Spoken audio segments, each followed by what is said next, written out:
Os irmãos podem sentar.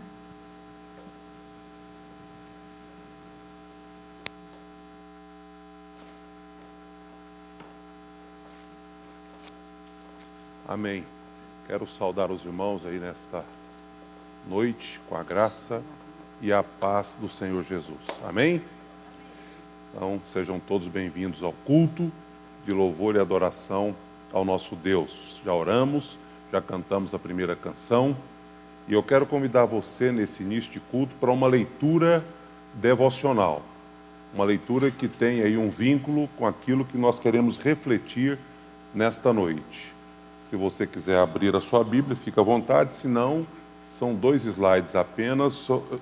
Êxodo, capítulo 19, os versículos de 1 a 6. Podemos ler juntos. Prontos?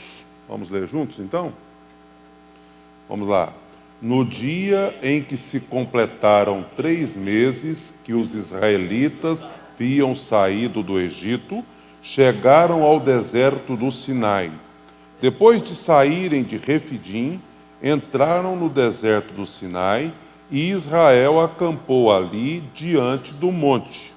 Logo Moisés subiu o monte para encontrar-se com Deus.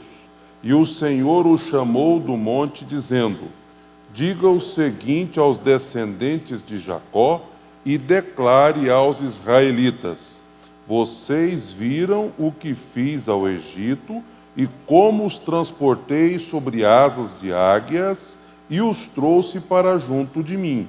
Agora, se me obedecerem fielmente e guardarem a minha aliança, vocês serão o meu tesouro pessoal entre todas as nações. Embora toda a terra seja minha, vocês serão para mim um reino de sacerdotes e uma nação santa.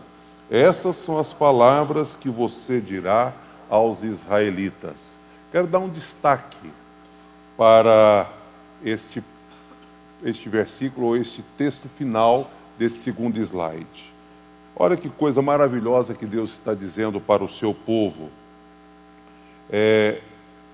Se vocês, agora, se me obedecerem fielmente e guardarem a minha aliança, vocês serão meu tesouro pessoal. Bom isso, né?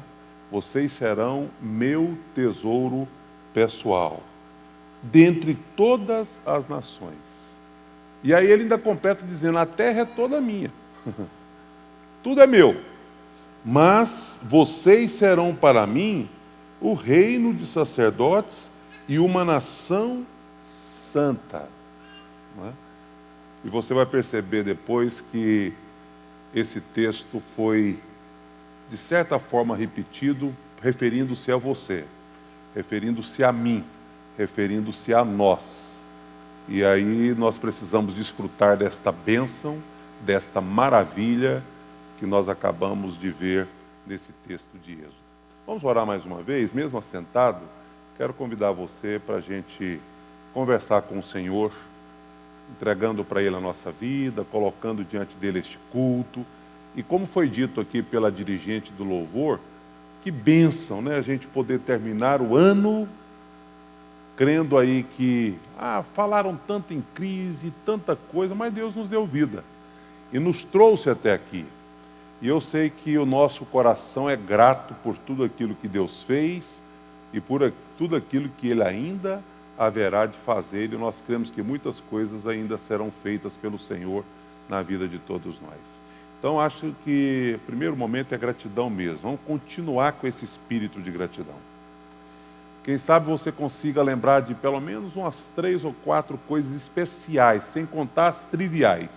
Porque às vezes a gente deixa passar batido que o ar que a gente respira, o pão de cada dia na mesa, as coisas que nos acontecem, já são bênçãos de Deus para a nossa vida.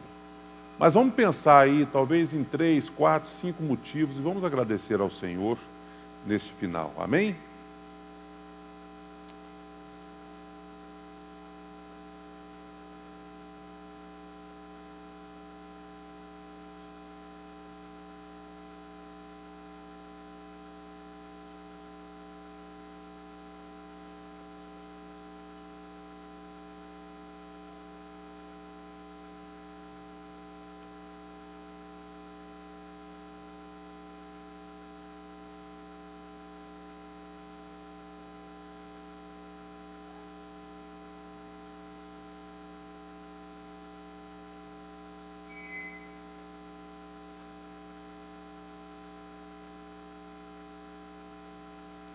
nosso Deus e Pai, nós realmente entregamos ao Senhor este último domingo deste ano de 2015 com alegria, porque o Senhor nos permitiu reunir praticamente todos os domingos deste ano como igreja. O Senhor nos permitiu, ó Deus, desfrutar de tantos momentos agradáveis em família, de modo pessoal, viagens, o alimento de todos os dias. Alguns tiveram, ó Deus, experiências novas e animadoras durante este ano. Ó Deus, pessoas que se casaram, pessoas que tiveram o primeiro filho, pessoas, ó Deus, que conseguiram passar em um vestibular, em um concurso, pessoas que foram promovidas num emprego, conseguiram a cura de uma enfermidade. Ó Deus, são muitos os benefícios do Senhor para conosco. Ó Deus, e nós queremos reconhecer que todas as coisas boas têm origem no Senhor. E queremos reconhecer também que o Senhor tem que levar o crédito de todas elas. Ou seja, toda a honra, toda a glória, todo o louvor é para Ti mesmo. E nós pedimos a Ti, ó Deus, que aceite o nosso culto, com todas as nossas limitações, mas é um culto que nós oferecemos com gratidão no coração, e um culto que nós oferecemos por entender que o Senhor merece toda a honra, toda a glória e todo o louvor. Por isso, obrigado pela vida desta igreja, obrigado pelas crianças desta igreja, te louvamos pela vida de cada uma delas, obrigado pelas famílias, os casais, os filhos, ó Deus, enfim, obrigado por tudo que o Senhor nos permitiu experimentar neste ano.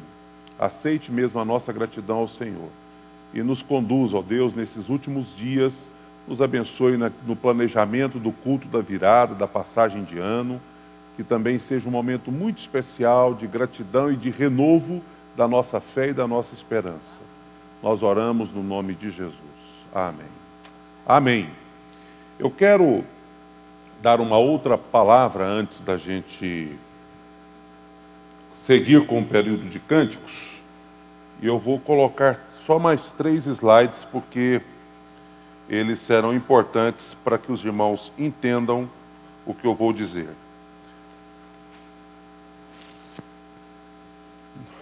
Nós tivemos, pode sentar, seu Edílio.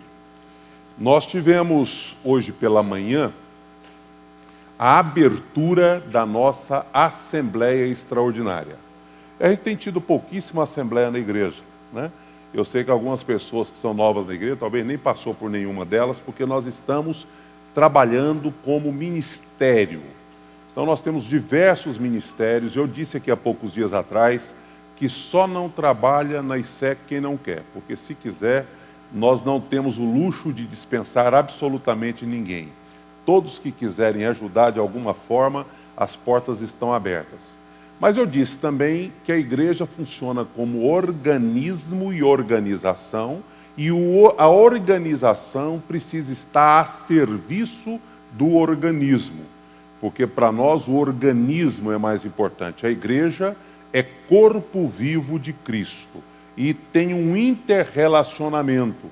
Por isso que a Bíblia diz que quando um sofre, todos sofrem com ele, quando um se alegra, todos se alegram com ele, porque existe uma ligação orgânica na igreja do Senhor Jesus. Mas eu expliquei que do ponto de vista externo, a igreja precisa ser uma organização também. E por isso ela tem uma estrutura que precisa ser justificada do lado externo. Então a Assembleia tem por finalidade, nós não vamos ficar aqui gastando o nosso tempo de culto com assuntos de Assembleia. Mas para que os irmãos que já estão, inclusive, assinando o livro, entendam o que seria esta Assembleia, a nossa Assembleia de hoje tem por finalidade ratificar, homologar, ou pegar o Ministério de Administração, que já voluntariamente existe, e dar para ele autorização para que ele nos represente no mundo externo, do lado de fora da igreja, né? E nós, só para os irmãos entenderem o que essa Assembleia, o que aconteceu ali que está invertido, é a posição aqui. Ó, só para os irmãos entenderem, Então, nós temos funcionando na igreja Ministério de Administração, que na igreja é chamado de MEAL, Mesa Executiva e Administrativa Local, fazendo aí, de certa forma, uma hegemonia, com relação à MEAN, que é a Mesa Executiva e Administrativa Nacional, e a MEAR, que é a Mesa Executiva e Administrativa Regional.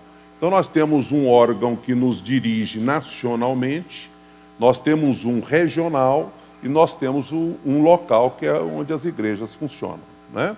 Na nossa igreja, por força estatutária, o pastor é o presidente, então está lá meu nome, o vice é o pastor Nivaldo Pereira de Moraes, o secretário é o presbítero Lázaro, que inclusive está com o livro aí para ganharmos tempo para evitar tumulto e fila, a tesoureira é a diaconisa Maria Sueli Pereira Duarte, e o diretor de patrimônio é o diácono Marcos Guilherme de Siqueira Bueno. Então essa é a nossa diretoria, certo? Esta diretoria funciona de que maneira? O presidente, que sou eu, representa a igreja de modo geral. Aonde eu estiver, está comigo a responsabilidade de representar a igreja. Se for preciso, até ser preso pela igreja. Estou brincando, mas o que aconteceu há pouco tempo atrás? A nossa chácara teve um problema aí, né? E eu tive que ir lá responder, enfrentar juiz, por causa do meio ambiente. Lembra aquela história do meio ambiente? Então aí o pastor representa a igreja. E aí, quando o promotor fez um acordo lá comigo, eu disse, pastor, essa parte criminal, essa palavra pesada, né? Aí o senhor vai dar tantos leites, daqueles leites especiais, tantas cestas básicas, e a gente arquiva o processo. E aí, em troca, o senhor faz uma oração por nós, que o nosso negócio aqui não está fácil, não.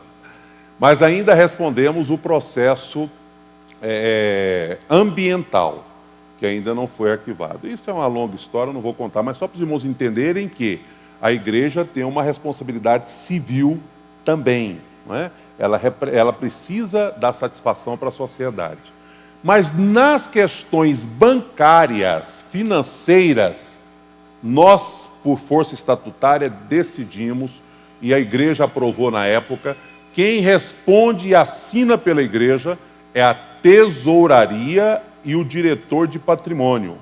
Então, pastor da nossa igreja, nenhum deles mexe com finanças, com dinheiro da igreja.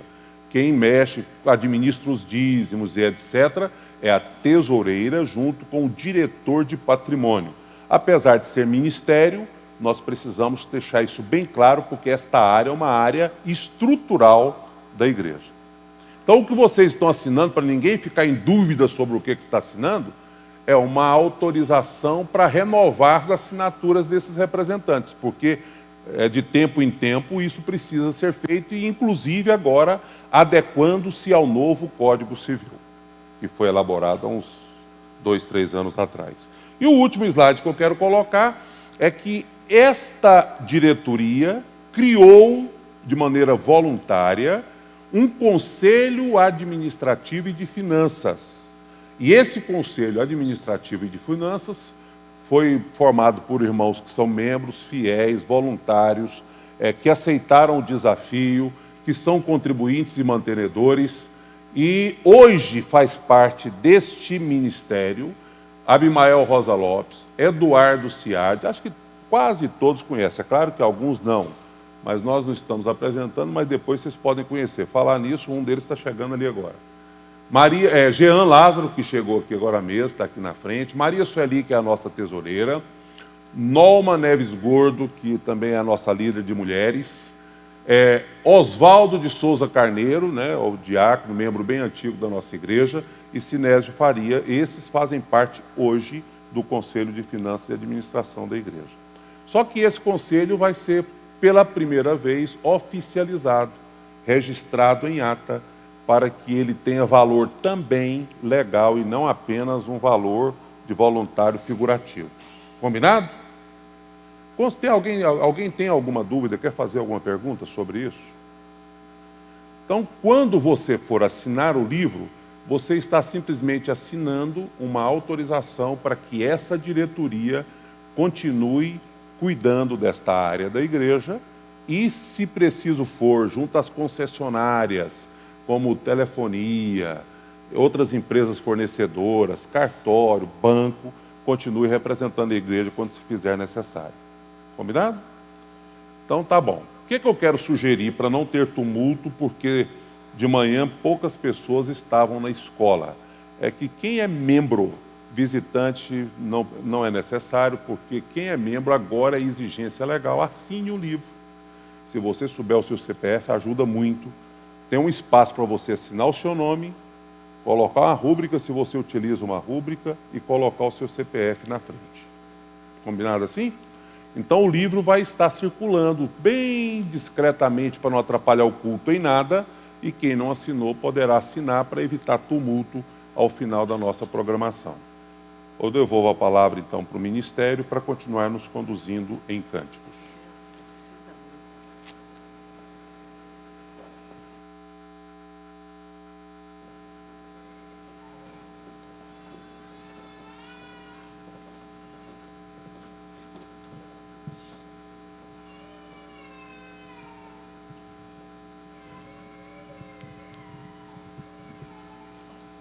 Graça e paz, para quem não tinha cumprimentado no começo do culto. Amém? Se você puder colocar de pé e cantar conosco, né? Vamos continuar adorando ao Senhor com cânticos. Aquele, o nosso Rei, onipotente Deus, aquele que está sentado no trono. Amém? No meio dos querubins. Aleluia.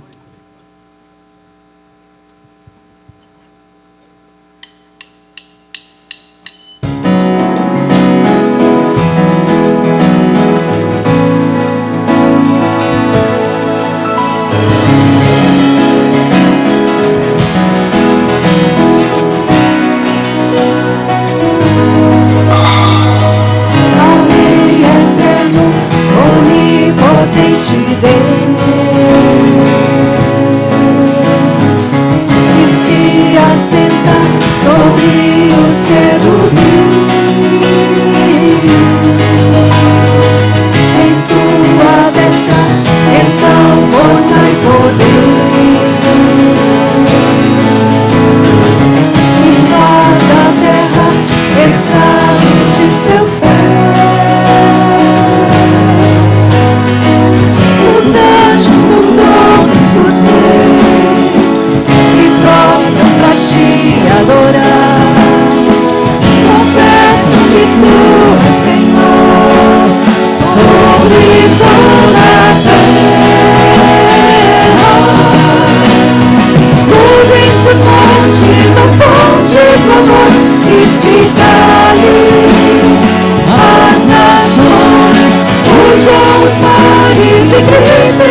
curvamos diante de Ti, Senhor. Nos curvamos diante de Tua presença, diante de Tua santidade, diante de Tua grandeza e de Tua beleza. Sim, Deus, nos curvamos para Te adorar, porque só Tu és o nosso Deus. Amém. Só Tu és o Deus Santo, Deus Todo-Poderoso, o único digno de nosso louvor e honra. Aleluia. Amém.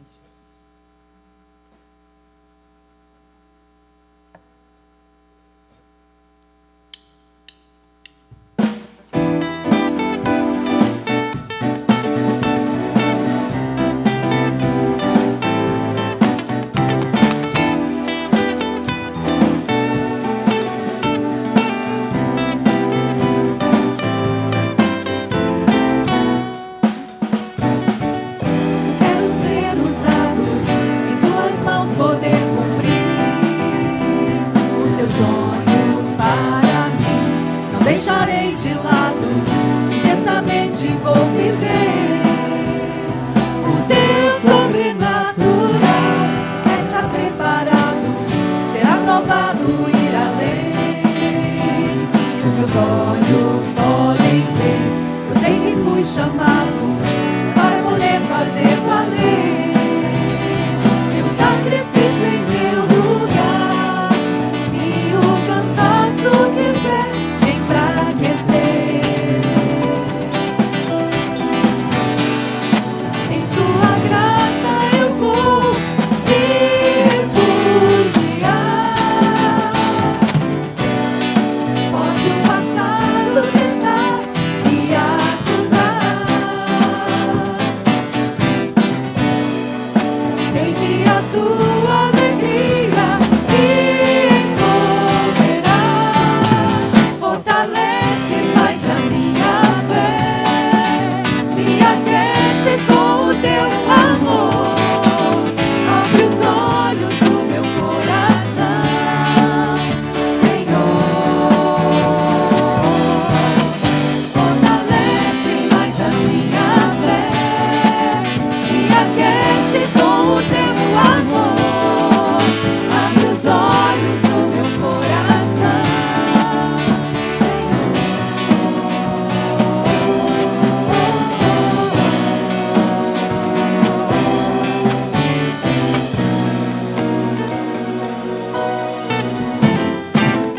eu quero ser usado em Tuas mãos, poder cumprir os Teus sonhos para mim.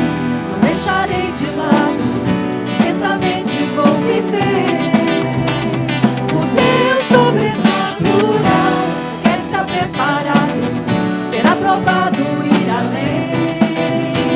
Que os meus olhos podem ver, eu sei que fui chamado para poder fazer valer. Meu sacrifício em meu lugar. Se o cansaço quiser me enfraquecer, em Tua graça eu vou me refugiar. Pode o passado tentar me acusar, sei que a Tua alegria me envolverá. Fortalece mais a minha fé, me aquece com o Teu amor. Abre os olhos do meu coração, Senhor. Fortalece mais a minha fé, me aquece com o Teu amor. Abre os olhos do meu coração.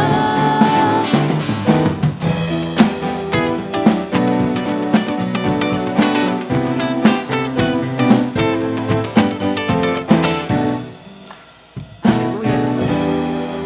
Aleluia. Que você possa estar constantemente pedindo ao Senhor que Ele fortaleça a sua fé, que Ele aqueça no seu coração aquele amor por Ele. Amém? Amém. E que Ele sempre mantenha os nossos olhos abertos para aquilo que Ele quer nos mostrar.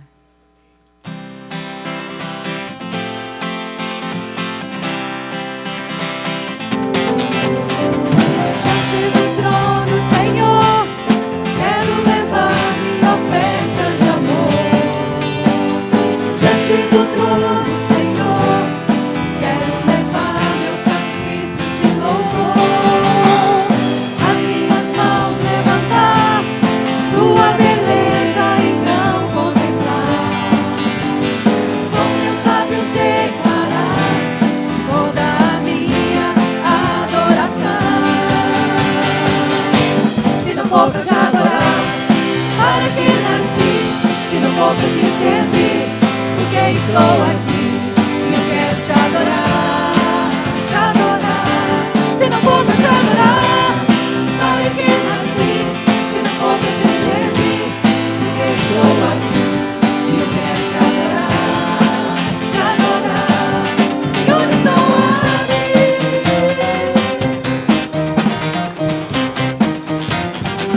Quero ser como criança.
Queremos ser afagados no teu braço. Como é bom, Senhor, podermos te chamar de Pai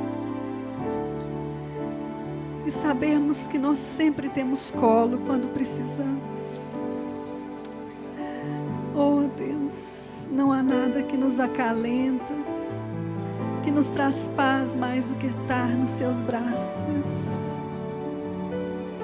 Deus, e nós queremos sim, Deus, estar diante de Ti como crianças, Deus. Como a palavra diz, como a criança recém-amamentada nos colos de sua mãe, que descansa, que se entrega. Assim nós queremos estar nos Teus braços, Deus.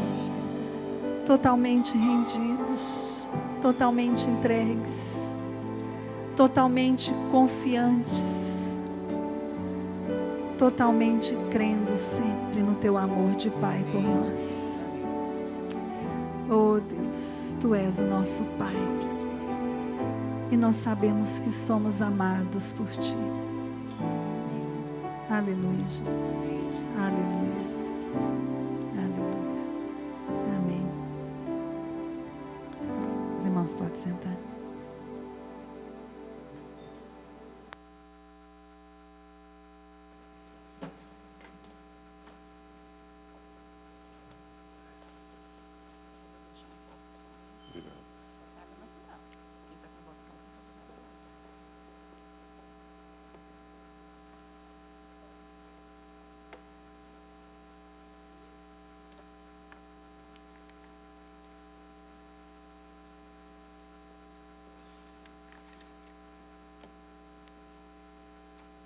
Amém.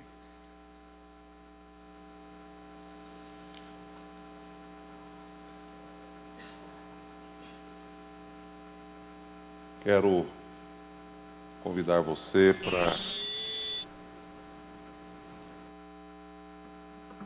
para a gente refletir nesta noite sobre este tema, a natureza da igreja. Eu tive de manhã explicando que nós estamos interrompendo a nossa jornada de 40 dias. Para quem está acompanhando, quem não adquiriu o seu livro, pode adquirir. A nossa jornada este ano nós fizemos de modo independente, por semana. Já fizemos 3 semanas, faltam 4. Já pregamos sobre 3 cartas do Apocalipse. Éfeso, Esmirna e Pérgamo. Faltam as outras 4. E o nosso desejo é que em janeiro, na segunda quinzena de janeiro, a gente retome e vá até o final. Tá? Então, por isso que hoje, no primeiro domingo de janeiro, segundo domingo, nós estaremos falando temas avulsos, para depois, os irmãos percebem que já tem muita gente da igreja viajando, né, pelo auditório de hoje a gente percebe, e muitos estão aproveitando para viajar entre Natal e Ano Novo, questão aí de férias coletivas, problemas vinculados com trabalho, família, e a gente decidiu deixar bem tranquilo para que todos possam acompanhar esse processo com as 7 cartas do Apocalipse. Além disso, quando a gente começou o Colocando a Vida em Ordem, a gente vinha numa série falando a respeito de igreja. E também, hoje, nós, na nossa assembleia, né, é pertinente continuarmos falando sobre igreja. E o texto básico, apesar de eu ter feito a leitura do texto devocional, o texto básico é 1 Pedro 2, 9 e 10. E esse versículo, 1 Pedro 2, 9 e 10, diz assim: vocês, porém, são geração eleita, sacerdócio real, nação santa, povo exclusivo de Deus, para anunciar as grandezas daquele que os chamou das trevas para a sua maravilhosa luz. Antes vocês nem sequer eram povo, mas agora são povo de Deus. Não haviam recebido misericórdia, mas agora receberam misericórdia. Nós estamos sem sinal aqui? Tirar e pôr de novo?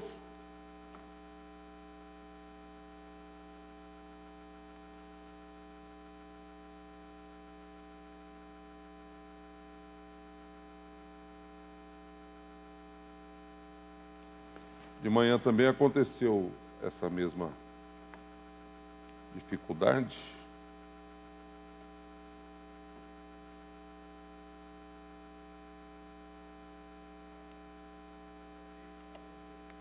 Voltou? Ótimo. Eu gostaria que vocês repetissem esse texto comigo, por isso que eu organizei aqui, para a gente poder tê-lo como texto básico desta noite. Podemos ler juntos? Vocês são...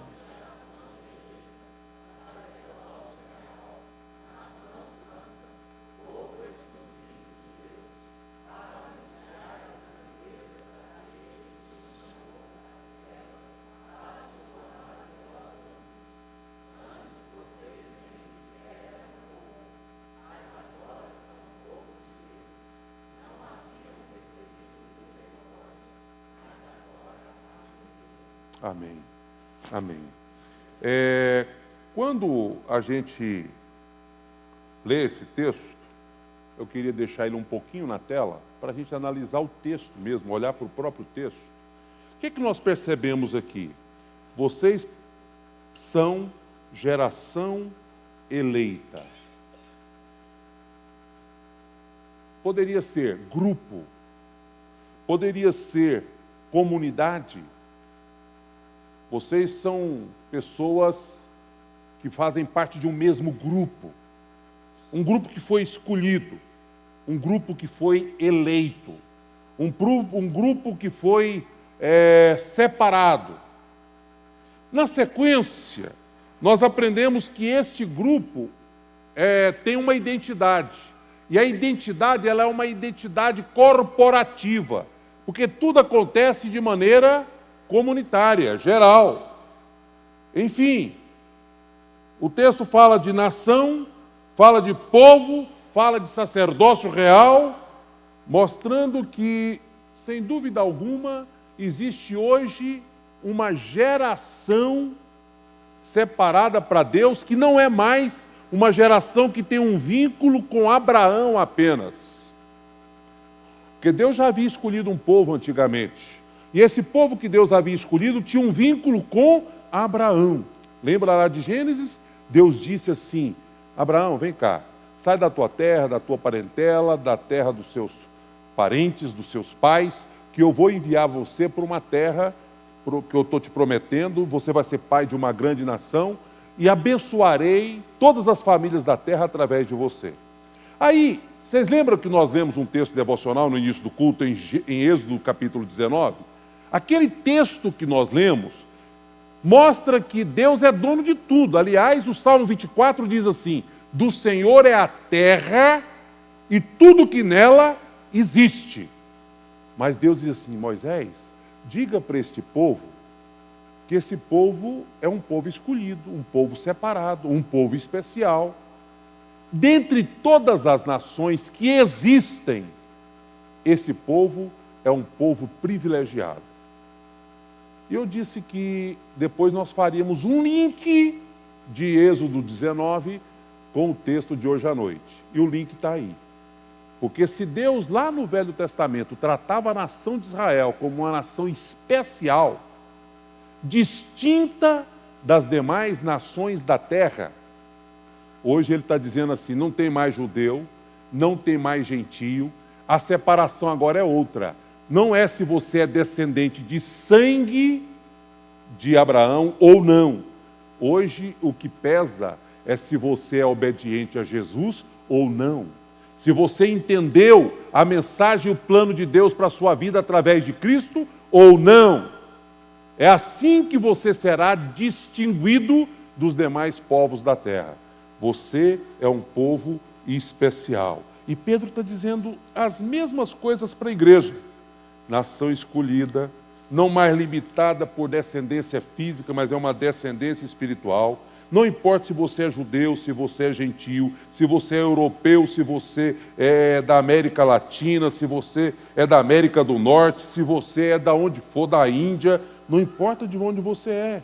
O que importa é se você nasceu de novo e entendeu o plano de Deus para a sua vida. E aí ele fala sobre a natureza e o privilégio de ser igreja.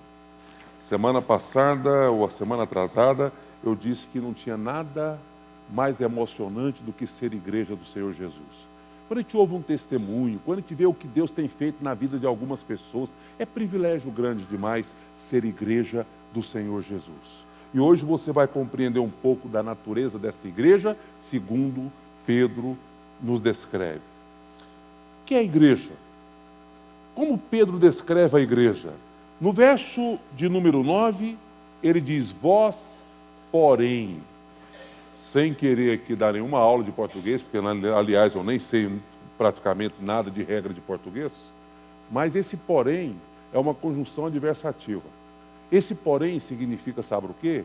Que Pedro vinha falando a respeito de um povo, não é? E aí ele acrescenta esse porém para poder dizer assim: quanto a vocês, igreja do Senhor Jesus, eu tenho algo diferente para descrever, ou para mostrar, ou para revelar a vocês. Ele estabelece, na verdade, um contraste entre o que ele vinha dizendo e o que ele vai dizer agora. Ele estabelece um contraste entre os que obedecem e os que não obedecem à palavra. Ele estabelece uma diferença entre os que aceitam e os que rejeitam a Jesus. Daí esse motivo dele começar com esta frase: vós, porém. Vós, porém. Quem é esse vós, porém? A igreja. E o que ele diz, o que ele descreve sobre esta igreja nesse texto que eu acho fantástico. Primeiro, vós, porém, sois raça eleita, povo escolhido. A humanidade está dividida em várias raças. E algumas pessoas têm um orgulho extraordinário de pertencerem a determinados povos. Tem gente que tem orgulho dos seus ancestrais, da sua história. E quando Pedro diz que a igreja é um povo, é uma raça eleita, ele está nos remetendo para uma dimensão em que nós precisamos entender o quanto é glorioso fazer parte do povo de Deus. Lá no Velho Testamento, em Deuteronômio capítulo 7, versículos 7 e 8, eu poderia ter projetado esse texto, mas você não precisa abrir agora, anota para você ler depois. Deuteronômio 7, 7 e 8. Olha o que diz esse texto, preste bastante atenção no que Moisés está dizendo em Deuteronômio 7, versículos 7 e 8. Não vos teve o Senhor afeição, nem vos escolheu, porque fosseis mais numerosos do que qualquer povo, pois éreis o menor de todos os povos. Toma consciência. Deus não escolheu vocês por mérito, mas porque o Senhor vos amava. E para guardar o juramento que fizeram a vossos pais, o Senhor vos tirou com mão poderosa e vos resgatou da casa da servidão, do poder de Faraó, rei do Egito. Preste atenção aqui. Você sabe o que nós precisamos colocar no coração hoje à noite? É de que eu sou muito privilegiado. Você é muito privilegiado. Amém? Você sabe por quê? Porque não foi por mérito, não é porque você é especial, não é porque você é cheio de valores, cheio de virtudes que Deus vos escolheu. Deus escolheu você e separou você porque Ele ama você. Por amor. Por amor. Como é bom quando a gente toma consciência de que todos os méritos da existência da igreja do Senhor Jesus devem ser dados a Ele mesmo. Porque Ele fundou, Ele separou, Ele escolheu, Ele chamou, e você é a igreja do Senhor Jesus porque Ele te ama. E nada mais do que isso. Você faz parte de uma raça eleita. De um povo escolhido. Como isso é bom. Mas o apóstolo Pedro continua na sua carta falando de novo, que nós somos sacerdócio real. Sacerdócio real. Vamos separar essas duas palavras. Sacerdote era o representante do homem perante Deus. Você já conseguiu fazer a diferença entre sacerdote e profeta? Profeta fala de Deus para o homem. Sacerdote leva a necessidade do homem perante Deus, inverte. O profeta que fala da parte de Deus pode ser em relação ao presente e pode ser em relação ao futuro. Tem gente que vincula o profeta apenas com vidência. O profeta não é somente um vidente. Pode ter palavras vinculadas ao futuro, mas profeta é aquele que fala da parte de Deus para o homem. Todas as vezes que você transmite uma mensagem de Deus para uma pessoa alicerçada na palavra, com base na palavra, você está sendo profeta. Mas quando alguém chega em você e diz assim, eu gostaria que você orasse por mim, e gera no seu coração aquele compromisso de responsabilidade, eu não vou deixar de orar por fulano. Essa questão de oração é um perigo, você pode mentir com relação a isso, sabia? Um dia uma irmã chegou em mim e disse, pastor, o senhor está orando pelo casal? Eu falei, não. Porque eu não estava. Pastor, o senhor tem que orar. Então agora eu vou orar. E anotei para eu orar, porque senão você mente, né? Não estou orando. É um motivo que eu nunca orei. Né? Nunca pedi a Deus por esse motivo.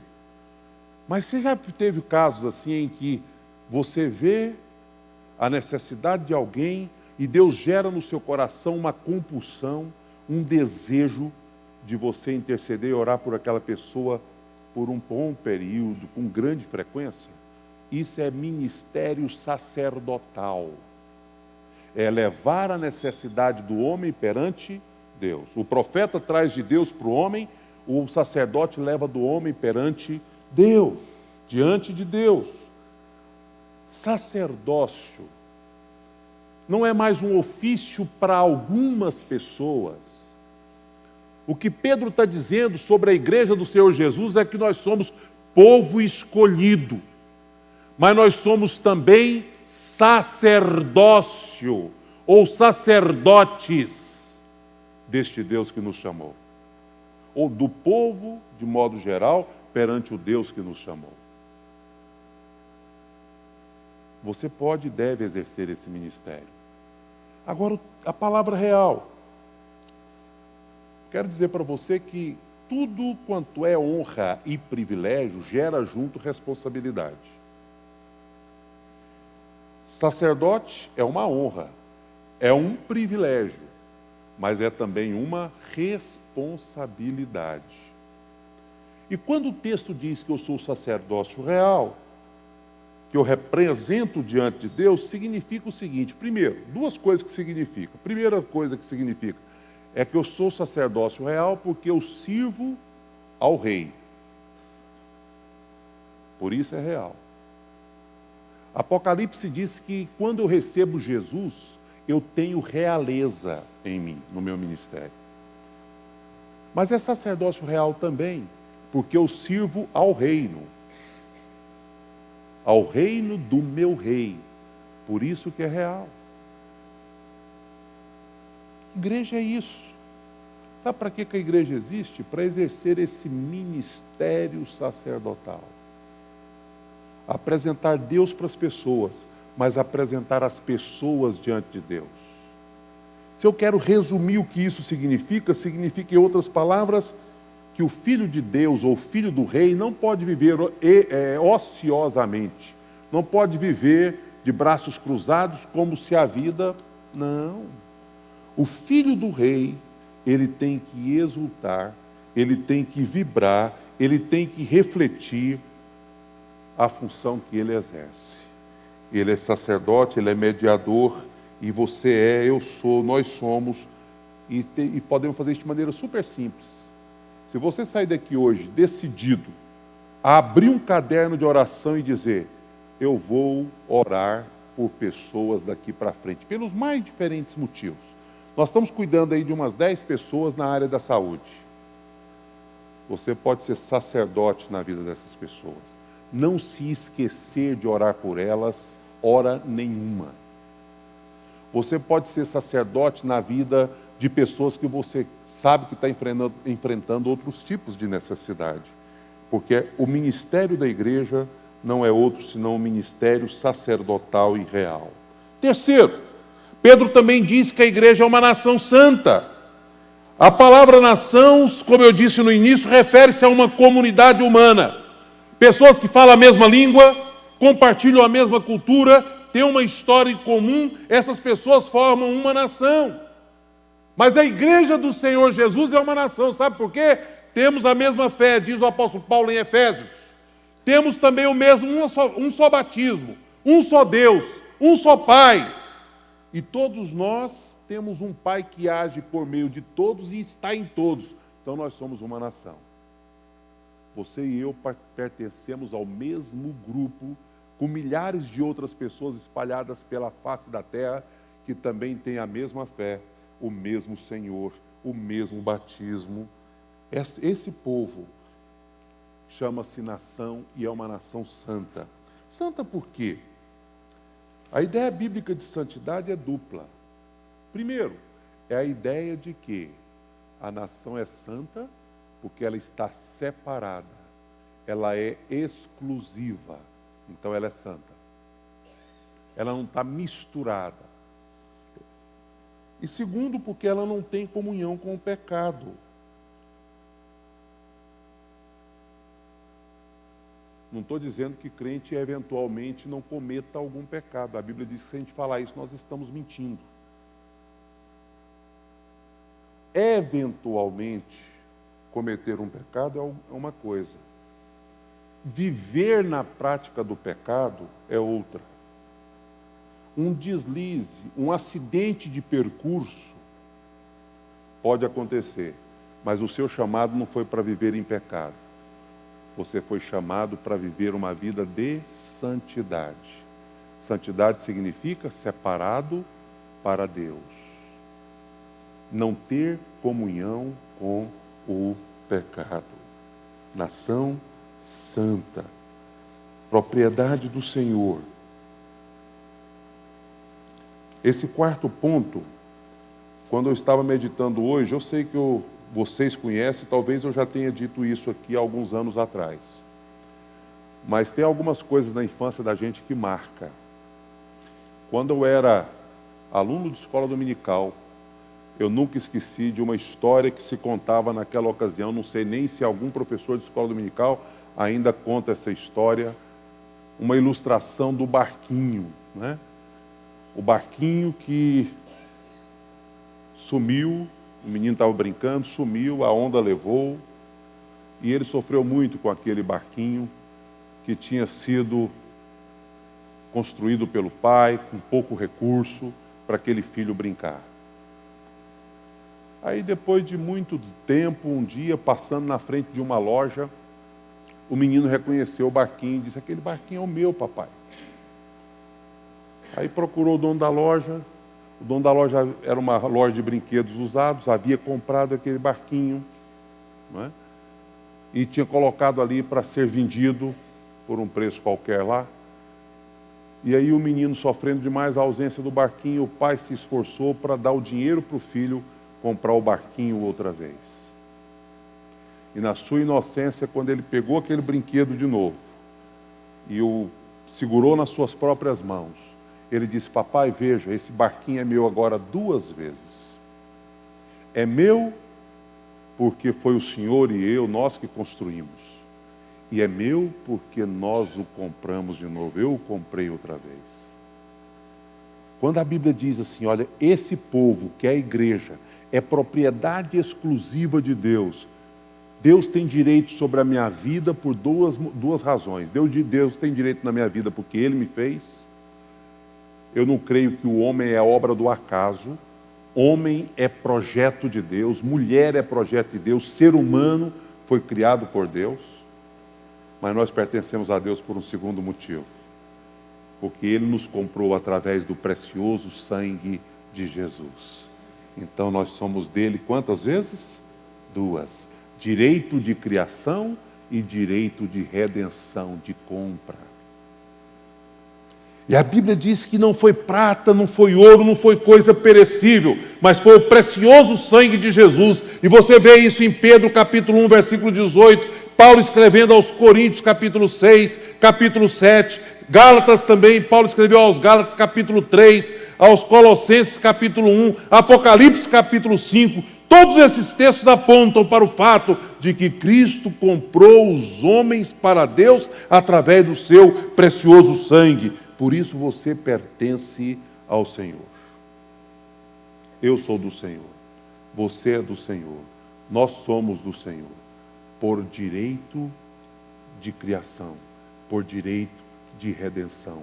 Povo de propriedade exclusiva de Deus.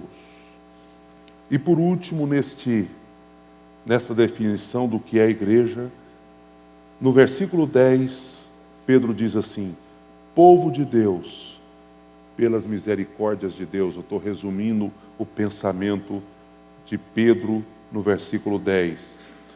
Povo de Deus, pelas misericórdias de Deus. Dr. Shedd, comentando esse texto, ele diz assim: nenhum pecador perdoado por Jesus pode imaginar qualquer virtude em si mesmo que explique e justifique o que Jesus Cristo fez. De fato, não tem essa virtude. Por isso que o texto diz: mas Deus. mas Deus. No princípio Deus, mas Deus. A iniciativa é sempre de Deus. Sempre de Deus. Ainda bem que Deus é um Deus misericordioso.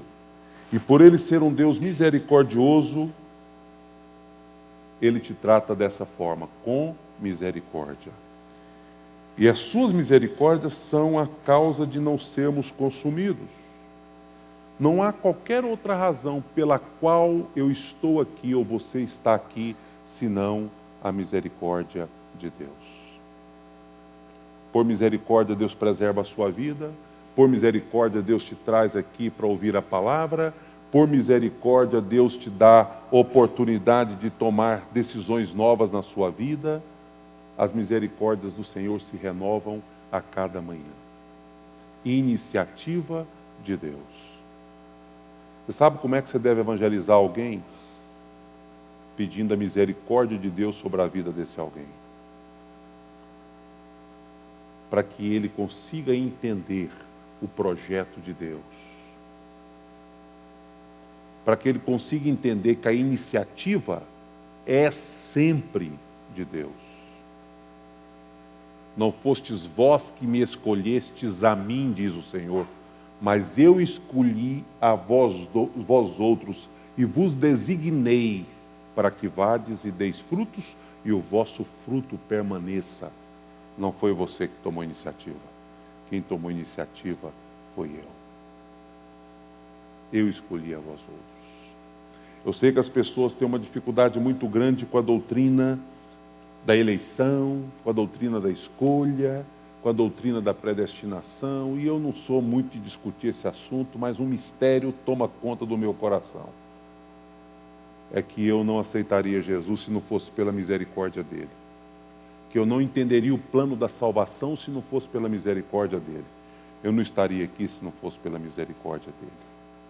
Ele me comprou, ele me redimiu, ele me fez compreender que não tem solução fora do Senhor. Não tem. E que mérito não resolve absolutamente nada. O reino dos céus não é reino de pessoas vaidosas que dizem, eu cheguei aqui porque eu mereci. Não é? Aliás, uma das dificuldades maiores que a gente encontra na igreja é com certeza da salvação. Pergunta para a pessoa, você tem certeza da sua salvação? Ah, pastor, estou fazendo o possível. Você não tem que fazer nada. Você tem que entender que Jesus já fez tudo e receber pela fé. Eu já tive a oportunidade de fazer, brincando essas perguntas, mas na maioria das vezes, olha, pastor, a gente está esforçando, né? Não esforce. Entenda o que Jesus fez por você. O preço já foi pago. O preço já foi pago. Aceite pela fé. Se você quiser esforçar, isso é religião. Religião não leva ninguém para o céu. Eu já falei para vocês qual é a diferença de religião e de evangelho. Religião é o homem tentando chegar até Deus. Evangelho é Deus vindo até o homem. Essa é a diferença. Pode ser evangélico. Não estou falando de religião dos outros só não. Estou falando de religião, inclusive ao evangélico. Se você ainda não entendeu como evangélico, que você só dá conta de ir para o céu, porque Jesus desceu do céu até a terra para te buscar, que se Jesus não tivesse vindo ao mundo, você não conseguiria, você é apenas um religioso. Entendeu? Você não dá conta de subir para o céu. É Jesus que desceu até a terra para pegar na sua mão e dizer, eu vou te levar para lá. Sozinho você não dá.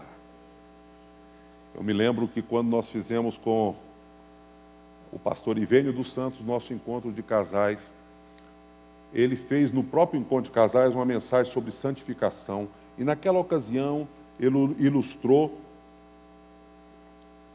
e o seu Zico se converteu. Lembram disso? Quem estava no encontro de casais naquela época? Tem alguém aqui? O seu Zico se converteu, já frequentava a igreja um tempão. E o seu Zico era muito honesto, sempre foi muito honesto. Ele pediu oração para a gente assim, gente, me ajude para que eu creia igual a vocês, porque eu não creio. Eu quero crer desse jeito. E a gente orava pelo seu Zico, e Deus gerou essa oportunidade para o seu Zico crer. E a mensagem do Ivênio foi a ilustração, nunca esqueço, que ele usou a ilustração de um rio com uma correnteza muito grande. O que é religião? Deus de um lado e a humanidade do outro lado. Religião é o cara fala assim, eu dou conta de atravessar esse rio, e pula. E vai indo razoavelmente bem. Mas a correnteza é forte, lá pelo meio do caminho ele cansa, começa a dar cãibra, e ele começa a afogar. E aí Jesus entra no barco e vem cá, você não dá conta sozinho, deixa eu te levar. Né? Religião é ele tentando atravessar o rio com as suas próprias forças. Evangelho é Jesus vindo e dizendo, entra no barco, eu te levo para o outro lado. Então aprenda, é a misericórdia de Deus, sem Jesus não dá. Sem Jesus não dá. Amém ou não? Então o que é a igreja, gente? Pedro nos define o que é a igreja. Raça eleita. O que é a igreja? E o que é raça? Raça é povo, nós nos orgulhamos da nossa raça. Ah, eu sou brasileiro, me orgulho de ser brasileiro. Eu gosto de ser brasileiro, me orgulho de ser brasileiro sim. E sofro quando a seleção perde de 7. Mas antes de eu ser raça, de eu me orgulhar da minha raça de brasileiro, eu devo ter orgulho de ser o quê? Raça divina, raça de Deus, descendentes do Senhor. Eu me orgulho da minha hereditariedade no Senhor, da minha história em Cristo. Além de raça, eu sou sacerdócio real, privilégio e responsabilidade. Sacerdote, o intercessor, responsabilidade de interceder, mas privilégio, porque eu sou intercessor junto ao Rei. Nação santa, povo separado, não tem comunhão com o pecado. Povo de propriedade exclusiva de Deus, comprado pelo precioso sangue de Jesus. Temos dono, o Senhor é o nosso dono. E a iniciativa é sempre de Deus, pelas misericórdias de Deus. Sem a misericórdia não dá. Misericórdia, uma vez nós explicamos o que é misericórdia, me permita explicar, porque eu sei que uma boa maioria não sabe. Você sabe fazer diferença entre misericórdia e graça? O dia que eu contei isso, quem estava aqui aprendeu e nunca mais esqueceu. Graça é a mão de Deus estendida para me dar o que eu não mereço. Isso é graça.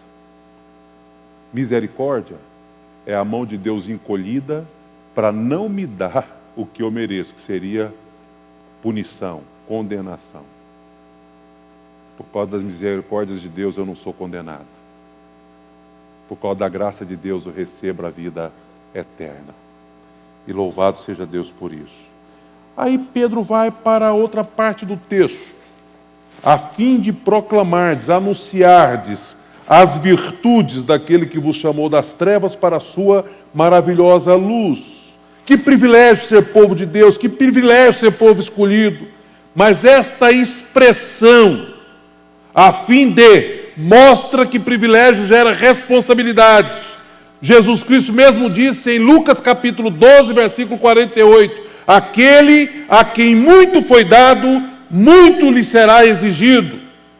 Então, na visão de Pedro, a principal responsabilidade da igreja é proclamar as virtudes daquele que vos chamou das trevas para a sua maravilhosa luz. O que é proclamar? Anunciar, declarar coisas inéditas, desconhecidas. As grandezas ou as virtudes de Deus significa isso. Por isso que Jesus disse que Pedro tinha as chaves do reino, porque você vai declarar algo inédito, é o código de entrada no céu. Eu vou dar para você a senha, não é? Para que você possa entrar. É uma boa notícia. É o Evangelho do Senhor Jesus, a grandeza de Deus, as virtudes, a excelência moral daquele que nos chamou das trevas para a sua maravilhosa luz. Nos chamou do mundo do pecado para a sua maravilhosa luz.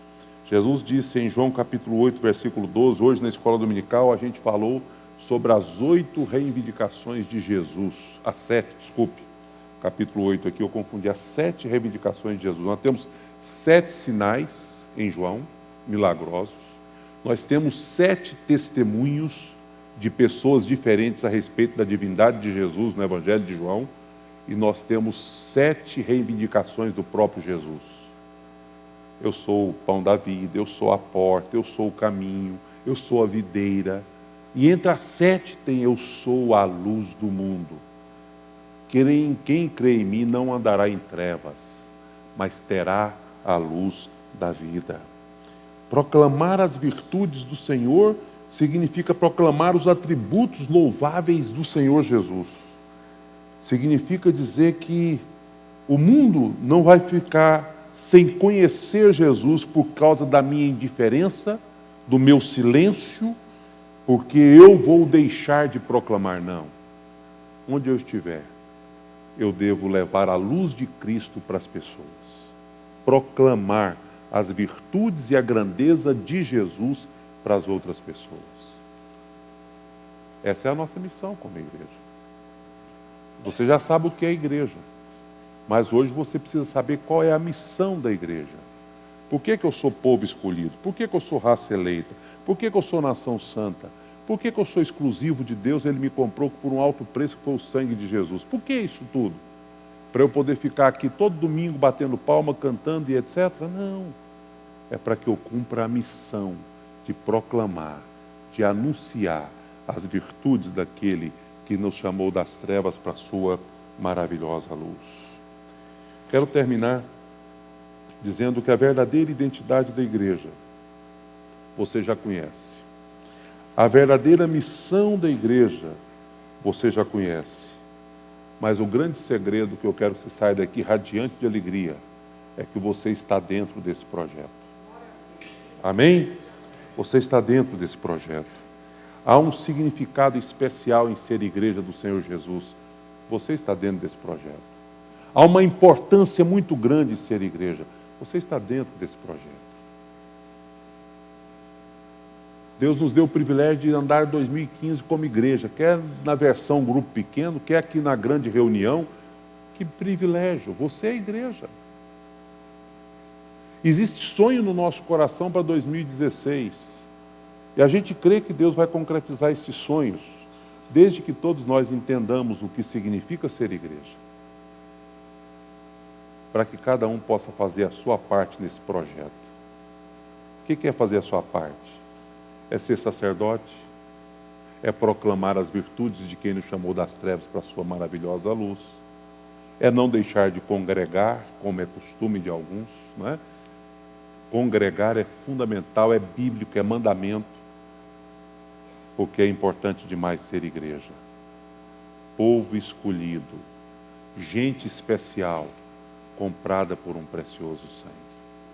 Feche os seus olhos comigo antes da gente passar para a segunda parte e conclusão do nosso culto. Reflita um pouquinho sobre aquilo que você escutou.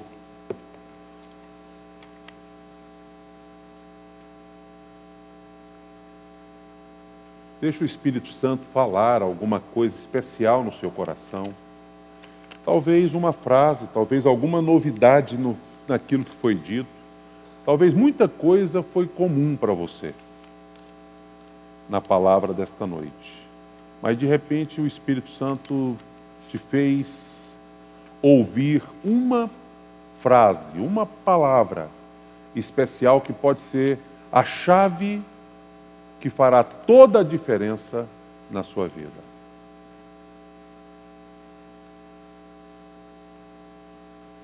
Você se sente uma pessoa especial? Privilegiada pelo que Deus fez na sua vida?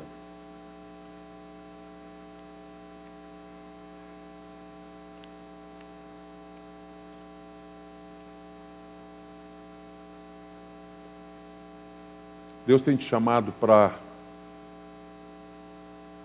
entender o que significa ser igreja. e entender qual é a responsabilidade e a missão que também cerca a igreja.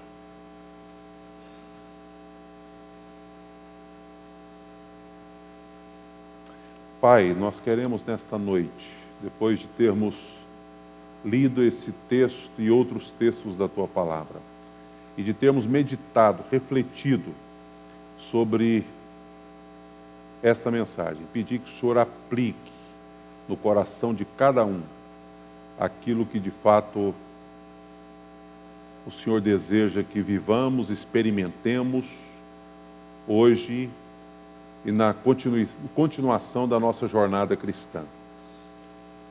Que nós saímos daqui, ó Deus, com o coração bem completo e feliz por entender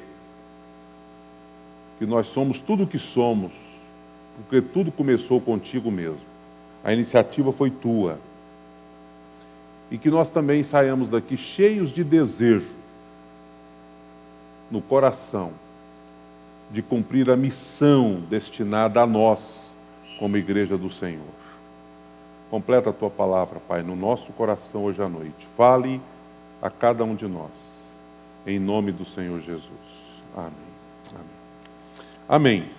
Eu quero, antes de passarmos apenas para os avisos e também fazermos a conclusão do culto, hoje pela manhã a gente nos noticiou, né, no finalzinho da escola dominical, o falecimento do Rodrigo, neto e filho de criação do seu Bento e dona Geralda.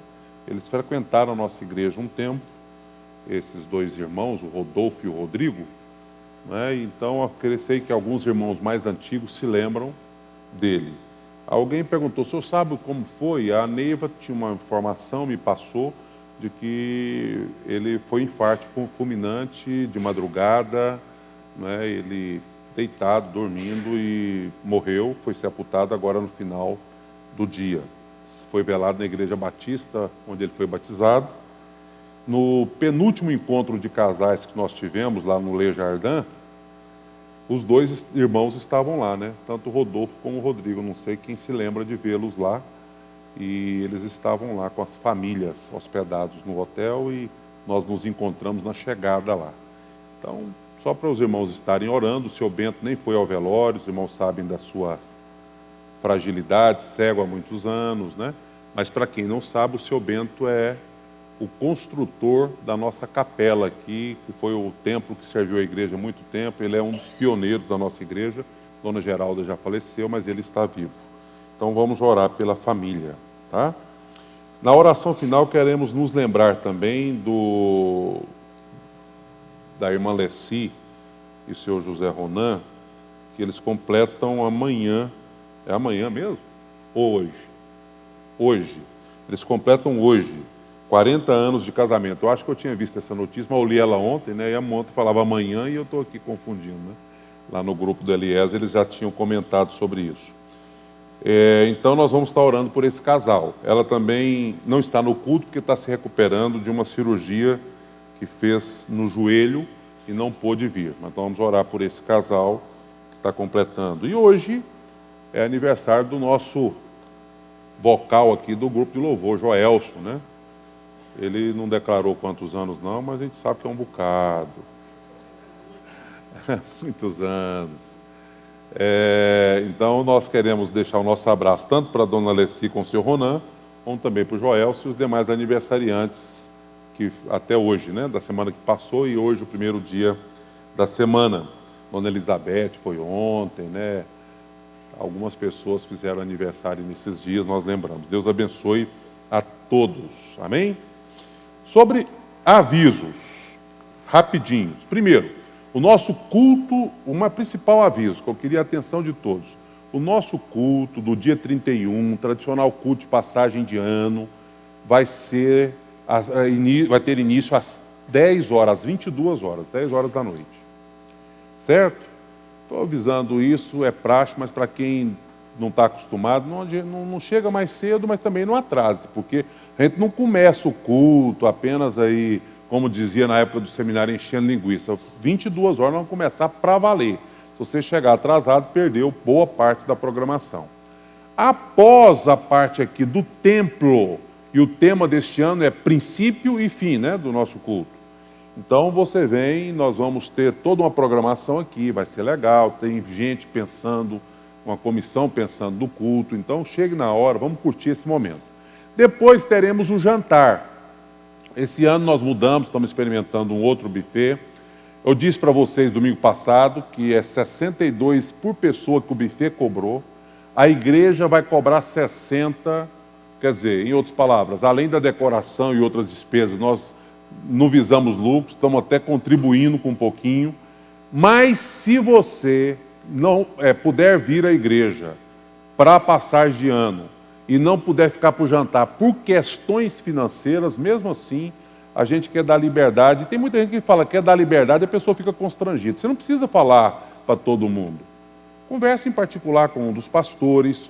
Hoje o Luiz Fernando vai me ajudar nessa questão. O pastor Zé Nilton está ali também, o pastor Nivaldo está de viagem, mas nós três, converse com a gente e diz, pastor, eu quero vir lá de casa, são tantas pessoas, mas eu não consigo pagar esse valor. Nós vamos dar um jeito. Nós não queremos, porque o objetivo é comunhão, relacionamento. Nós não queremos que ninguém fique de fora por esse motivo, tá? Agora, o que eu disse no domingo passado está valendo. O inverso é verdadeiro. Se você puder pagar mais também, né? Pastor, 60 está pouco para mim, eu quero pagar mais. Você vai ajudar quem não pode, tá?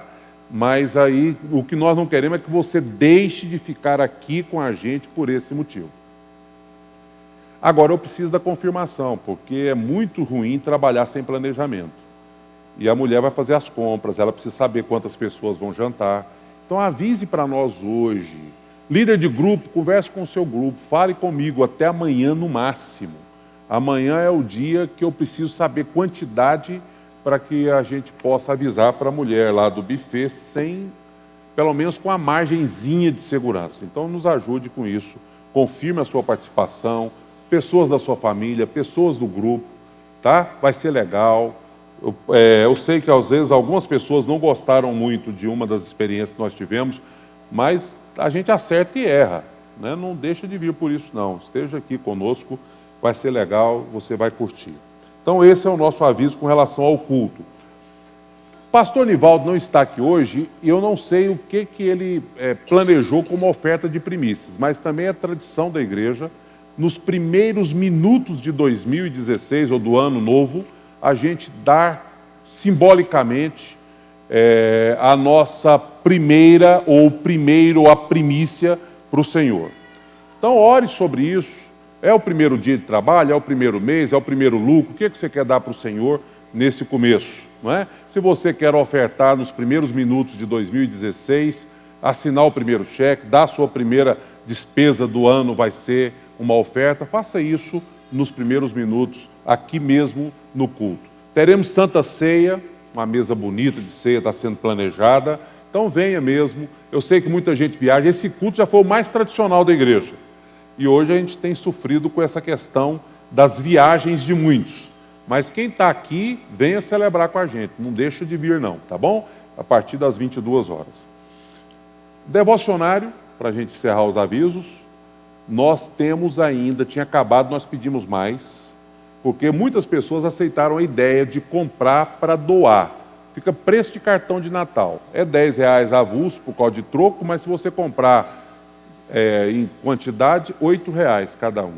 Tem uma mensagem para cada dia do ano, do tamanho do próprio livro. Não tem nem página e contrapágina, não. É uma mensagem por página, com um texto bíblico. Quem tiver uma devocional e não tem plano de leitura bíblica, não tem o hábito de fazer devocional, está aqui uma grande ferramenta para a pessoa ter uma mensagem de Deus para ela, descrita por diversos pastores da nossa denominação.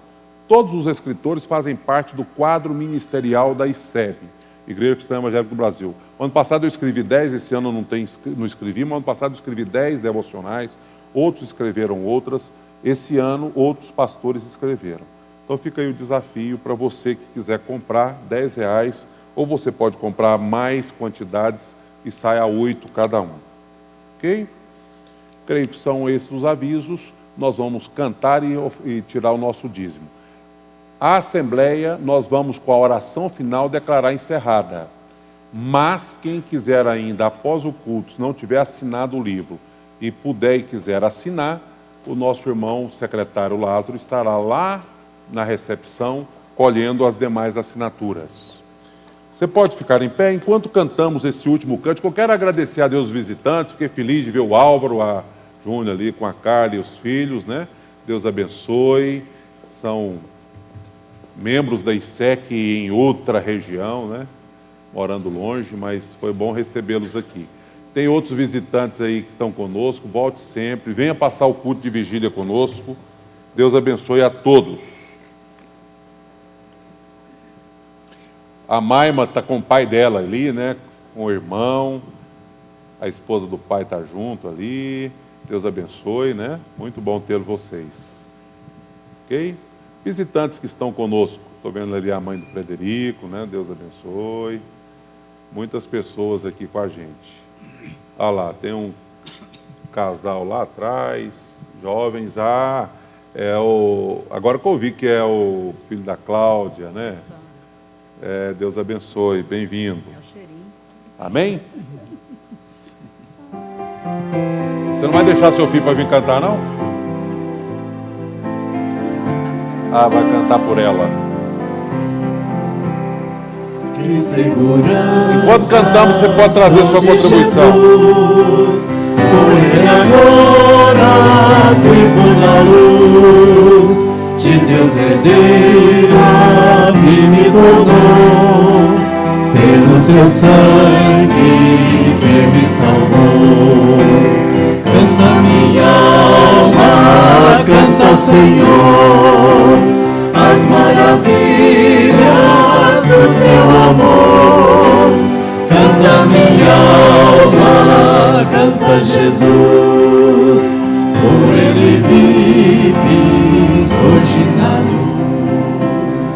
Inteiramente me submeti ao que transporte gozo senti. Dos céus descendo tenho na cruz graça inefável por meu Jesus. Canta minha alma, canta ao Senhor as maravilhas do seu amor. Canta minha alma, canta Jesus, por ele vives hoje na luz.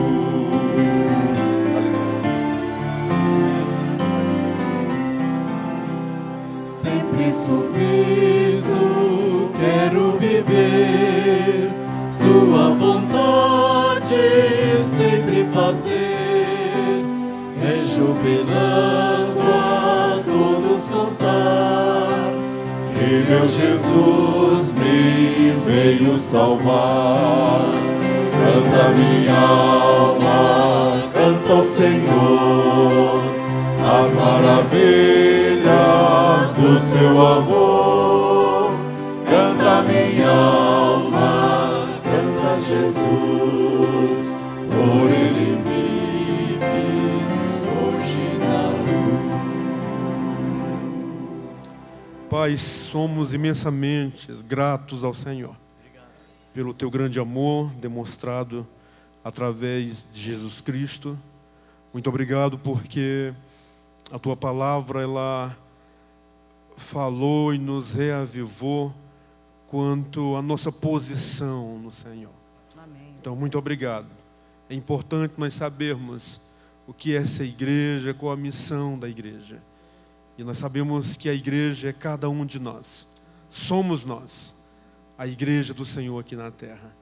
Queremos, ó Deus, neste momento também louvar ao Senhor pela vida da irmã Leci, do irmão Ronan, pela vida do Joel, Senhor Deus, estas vidas, o casal que faz 40 anos, ó Deus, aniversário de 40 anos de casamento, que o Senhor continue os abençoando, os fortalecendo com a tua graça, com o teu amor, que eles sejam tremendamente abençoados pelo Senhor. Toda a família seja abençoada pelo Senhor. Pelo Joel, Senhor Deus, por mais um ano de vida, por mais um momento que o Senhor o concede na tua presença, que ele possa realmente desfrutar de tudo aquilo que o Senhor tem para a vida dele em 2016. Colocamos também a família do Rodrigo, que está enlutada neste momento. Somente a tua graça, somente o teu amor, somente a manifestação do Senhor na vida desta família. Que o Senhor possa ver, afagar, cuidar de cada coração. Amém. Quero também, ó Deus, colocar a vida do pastor Messias, ó Deus, ali do grão de mostarda, que sofreu um acidente. Que o Senhor tenha misericórdia da vida dele, da família dele, ali com a pastora Elma. Que o Senhor possa estar enviando anjos ali também para o neurológico, ó Deus. Amém. E abençoando toda a família, tirando toda a apreensão desta família. Muito obrigado por tudo, ó Deus, que o Senhor tem nos concedido e nos dado. O Senhor te abençoe e te guarde. O Senhor faça resplandecer o rosto sobre ti e tenha misericórdia de ti. O Senhor sobre ti levante o rosto e te dê a paz. Que a graça do nosso Senhor Jesus Cristo, o amor eterno do nosso Deus Pai, que a comunhão e as consolações do Santo Espírito da promessa, seja com você, meu irmão, seja com a sua família, seja com todos os remidos do Senhor na face da terra. Amém. Amém. Está encerrado.